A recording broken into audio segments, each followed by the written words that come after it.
Escape speed और escape velocity, इसके बारे में डिस्कस करेंगे। स्केप माने क्या होता है? किसी चीज से बाहर निकलना। जब हम किसी भी बॉडी को वर्टिकली थ्रो करते हैं इन अपवर्ड डायरेक्शन, तो बॉडी एक हाइट तक जाती है, उसके बाद वापस आती है। क्या ऐसा पॉसिबल है कि हम किसी बॉडी को एक पर्टिकुलर वेलोसिटी से थ्रो करें और वो अर्थ के ग्रेविटेशन फील्ड को क्रॉस कर जाए एंड नेवर कम्स बैक? देखिए, हम किसी बॉडी को थ्रो करते हैं तो वो अर्थ के सरफेस वापस क्यों आती है? क्योंकि आपने उसको ग्रेविटेशन फील्ड के अंदर थ्रो किया है, इसलिए अर्थ उसको अट्रैक्ट कर लेती है, बॉडी आपकी अर्थ के सरफेस में वापस आ जाती है। बट अगर हम बॉडी को अर्थ के ग्रेविटेशन फील्ड से ऊपर अगर थ्रो कर दें, या कोई बॉडी अगर अर्थ के ग्रेविटेशन फील्ड को क्रॉस कर जाए, तो वो अर्थ के सरफेस पर कभी वापस नहीं आएगी।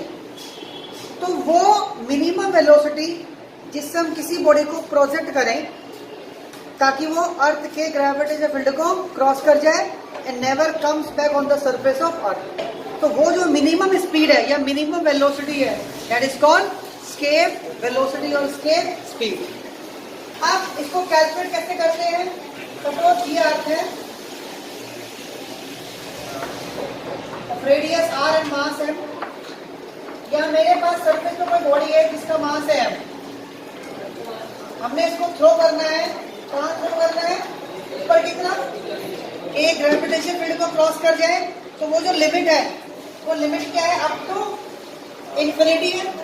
यानी हम इस बॉडी को थ्रो करेंगे पॉइंट ए से कहां तक? इंफिनिटी तक।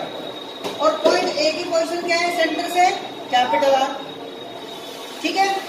सपोज हमने बॉडी को थ्रो किया for a small displacement DS, तो स्मॉल डीएस के लिए वर्क क्या होगा? स्मॉल होगा।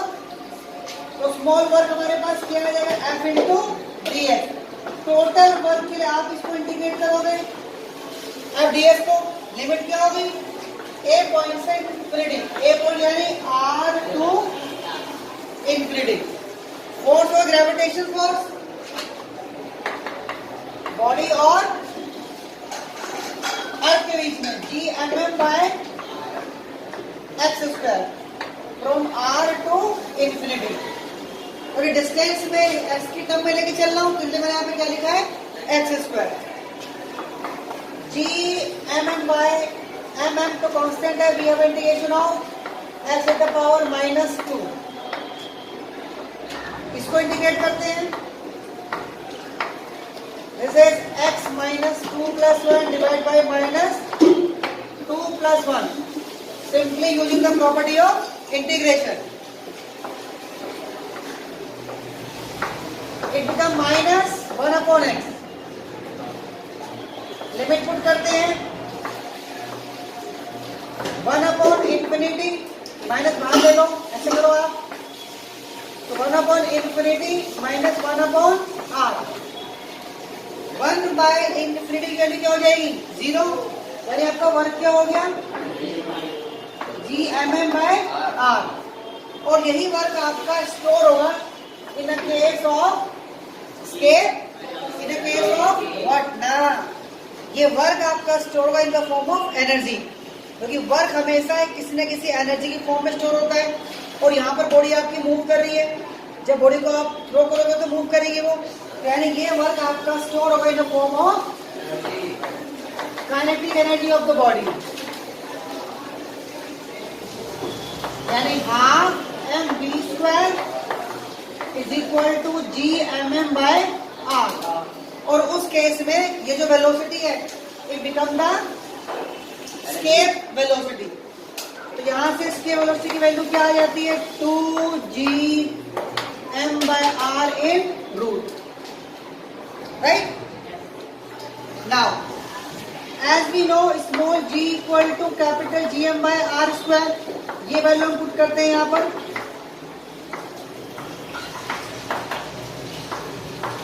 आप वैल्यू सब्स्टिट्यूट कर दो Gm की, तो स्केप स्पीड क्या आ जाती है? 2Gr। This is the final expression for escape velocity या स्केप स्पीड। तो डिपेंड किस किस पर कर रही है? ग्रेविटी पर।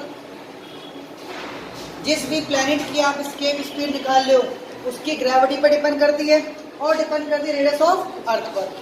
अब अगर हमें अर्थ के सरफेस पे निकालनी हो कि एस्केप स्पीड की वैल्यू क्या होगी, यानी अर्थ के सरफेस से हम किसी बॉडी को कितने वेलोसिटी से प्रोजेक्ट करें, तो हम इस फॉर्मूले से निकाल सकते हैं।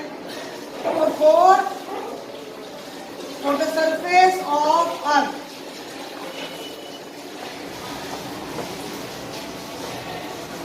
For the surface of earth, small G की वैल्यू क्या होती है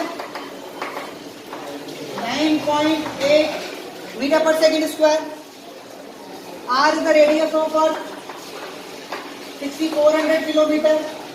ये दोनों वैल्यू यहाँ पुट करते हैं तो 2 इंटू 9.8 इंटू 6400 किलोमीटर, इसको आप कन्वर्ट कर लीजिए मीटर में। तो इसको अगर सॉल्व करते हैं तो मेरे पास कितना आता है 19.6 इंटू 64 10⁵ लिख सकते हैं ऐसे, और 196 इंटू 64 इंटू 10⁴। 196 किसका रूट आ गया 14 का, 64 किसका हो गया 8 और 10⁻²। कितना हो गया 112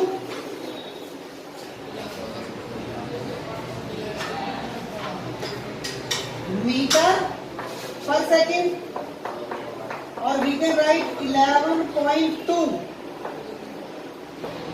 किलोमीटर पर सेकेंड। यानी अगर अर्थ से हम 11.2 किलोमीटर पर सेकेंड मिनिमम स्पीड, इससे ज्यादा तो कह सकते हैं, अगर मिनिमम इतनी स्पीड से किसी बॉडी को प्रोजेक्ट करेंगे तो it crosses the gravitation field of earth and never comes back. अगर हम यही एस्केप स्पीड निकालते हैं मून पर तो वहां कुछ और होगी।